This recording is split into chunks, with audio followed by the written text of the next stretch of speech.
en el, en el Zoom, como los que están también siguiéndonos a través de los medios sociales, de YouTube o del Facebook. Muy bien, el saludo para ustedes. Estamos en el día 29. ¿Qué es el bautismo del Espíritu Santo? Hoy vamos a entrar a un nuevo tema, es el capítulo número 8 del libro, que tiene como título ¿Cómo recibir el Espíritu Santo? Muy bien, aunque hemos sido bautizados en el Espíritu el día de nuestro bautismo en agua, la plenitud del Espíritu Santo solo la reciben aquellos que piden cada día en oración el bautismo del Espíritu Santo. Bien, hoy este título es importante que tú lo tomes en cuenta, porque no solamente queremos hablar del bautismo del Espíritu Santo, sino queremos que esa experiencia sea una experiencia real en nuestra vida y que realmente seamos bautizados por el Espíritu Santo y recibamos el bautismo del Espíritu Santo no solamente un día, sino todos los días. Muchos cristianos, sinceros ellos, anhelan ser bautizados por el Espíritu Santo. Sin embargo, aunque el tema sea de suma importancia, existe mucho malentendido. Existe mucho malentendido con relación a este asunto. Y un malentendido puede ser peligroso y fatal, porque pensando que estás yendo hacia el polo norte, puedes acabar en el polo sur por causa de un malentendido. Así que tenemos que tratar de comprender bien el concepto para ponerlo en práctica en nuestra vida. ¿Qué es el bautismo del agua y del Espíritu? Para empezar, necesitas saber que al ser bautizado en el agua, fuiste también bautizado en el Espíritu Santo. Pablo escribió en 1 Corintios capítulo 12, versículo 13 lo siguiente. Dice allí: por un solo espíritu todos fuimos bautizados en un solo cuerpo, tanto los judíos como los no judíos, lo mismo los esclavos que los libres, y a todos se nos dio a beber de un mismo espíritu. En este texto, Pablo habla del bautismo del Espíritu Santo, pero al mismo tiempo se refiere al bautismo del agua, mediante el cual pasas a formar parte del cuerpo de la iglesia. Pablo afirma que en el momento del bautismo somos bautizados por un solo espíritu, judíos, griegos y todos los que creemos y aceptamos a Jesucristo somos bautizados en el agua. Y al mismo tiempo somos bautizados en el Espíritu, el cual nos guiará a lo largo de la carrera cristiana. El bautismo del Espíritu no es privilegio de unos pocos, sino de todos los creyentes que aceptan a Jesús y pasan por el bautismo del agua. Este pensamiento queda claro en la declaración de Pedro antes del Pentecostés. Pedro dijo lo siguiente, el texto bíblico en Hechos capítulo 2, versículos 38 y 39 dice lo siguiente: y Pedro les dijo, arrepiéntanse y bautícense todos ustedes en el nombre de Jesucristo para que sus pecados les sean perdonados. Entonces recibirán el don del Espíritu Santo. Porque la promesa es para ustedes y para sus hijos y para todos los que están lejos y para todos aquellos quienes el Señor nuestro llame. Qué interesante. Esto es para todos. La promesa del Espíritu Santo entonces es para todos. Según este texto, primero viene el arrepentimiento. Primero el arrepentimiento. Después el bautismo. Y simultáneamente el creyente recibe el don del Espíritu Santo. Esta promesa era para los creyentes de aquellos días, para sus hijos y para todos los que aceptasen a Jesús a lo largo de los tiempos. Allí podemos nosotros ver el mensaje de Pablo, el propósito, la promesa del Espíritu Santo no solamente era para aquellos días ni para un momento, sino para los creyentes de todos los tiempos.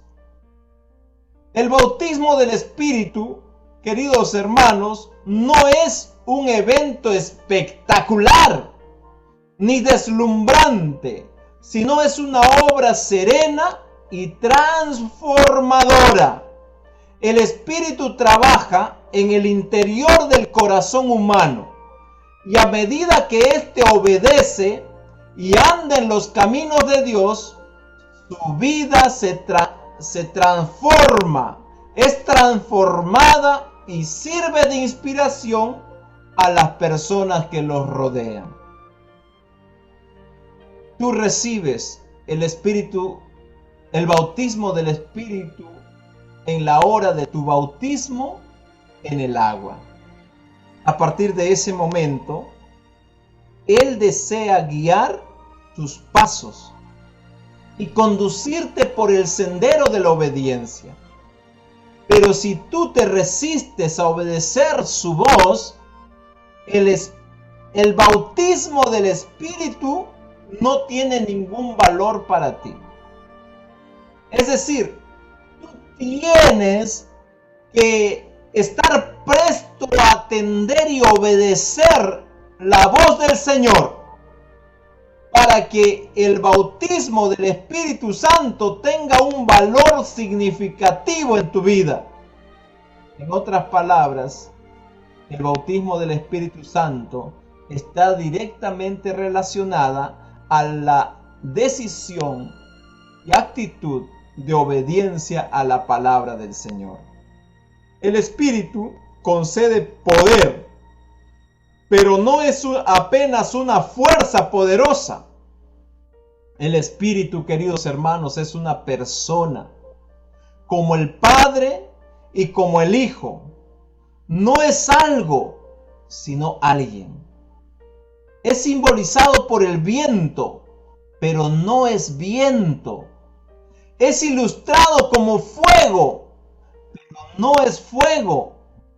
Hay mucha gente sincera que cree que el Espíritu es el poder divino. La Biblia declara que el Espíritu Santo tiene mucho poder, pero no es un simple poder impersonal.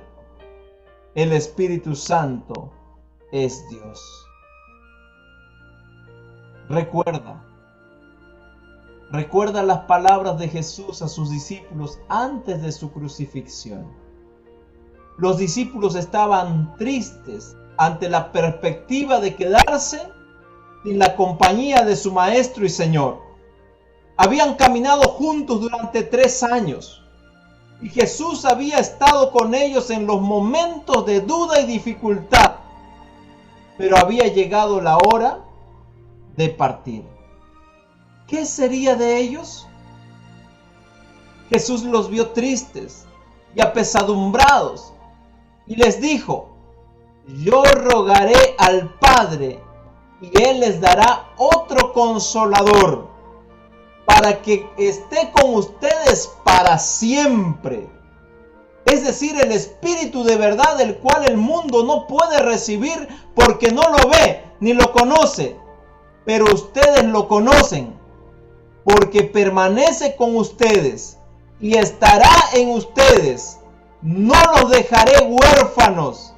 Vendré a ustedes, dice el Señor Jesús a los discípulos, ahí en Juan capítulo 16, versículos 16, aún leyendo los versículos anteriores. Meditemos en las palabras de Jesús. Él dijo a sus discípulos que les enviaría otro consolador. Hasta aquel momento, Él había sido el consolador de sus discípulos. Jesús había sido el consolador para sus discípulos. Ahora Jesús se iría, pero no los dejaría solos, sino que enviaría a otro consolador. Esa palabra otro, subráyalo ahí, anótalo bien. Esa palabra otro en el idioma griego se refiere a otro de la misma naturaleza. No se habla aquí de una fuerza consoladora, sino de otra persona consoladora. Y se refiere al Espíritu. Yo os enviaré a otro consolador.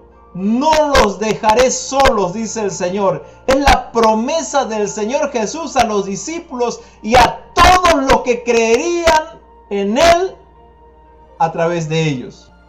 Y llega la promesa hasta nuestros días. Pero Jesús dijo también en Juan 14, 17: mas el mundo no puede recibir al Espíritu, porque no lo ve ni lo conoce, pero ustedes lo conocen, porque permanece con ustedes y estará en ustedes. La pregunta es, ¿quién no lo puede ver? El mundo es el que no lo puede ver. Y cuando Jesús menciona al mundo, se refiere a los incrédulos, a los de dura cerviz, aquellos que viendo no ven y oyendo no entienden. Esos no lo pueden ver, pero a los que lo aceptan, el Espíritu mora en ellos y permanece en ellos. Querido hermano, querida hermana, tú y yo necesitamos someter nuestra voluntad para que el Espíritu Santo sea el Señor de nuestra vida, permanezca en nosotros y las palabras del Señor permanezcan en nosotros. En este punto, mucha gente se pregunta, ¿cómo es posible que el Espíritu viva en los discípulos? Si fuese una persona sería imposible. No. Aquí se habla de un poder y no de una persona, dice. Sin embargo, no dice Pablo, ya no vivo yo, sino que Cristo mora en mí. Cristo sí es una persona. ¿Y cómo vivía en Pablo? Y no dijo Jesús, permaneced en mí y yo permaneceré en vosotros. ¿Cómo podemos permanecer en Cristo si Él ya no está con nosotros? Por eso era necesario que viniera el otro consolador, que no es una fuerza, sino una persona espiritual. Y la Biblia dice que el Espíritu enseña, convence, glorifica, sufre, es contristado, guía, en fin. Estos son atributos que solo puede aplicarse a una persona. Una fuerza no puede hacer eso.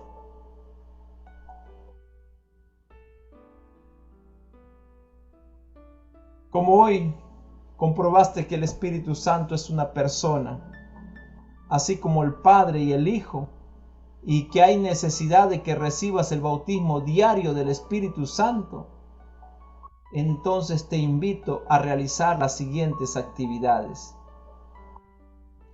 Vas a ir a tu lugar habitual de oración para pasar 30 minutos a solas con Jesús. Y en tu conversación con Jesús, reconoce específicamente que el Espíritu Santo es una persona y agradécele por la obra que está haciendo en ti. Prométele serle fiel y obediente. Así que vamos a ir a esos 30 minutos a solas con Jesús.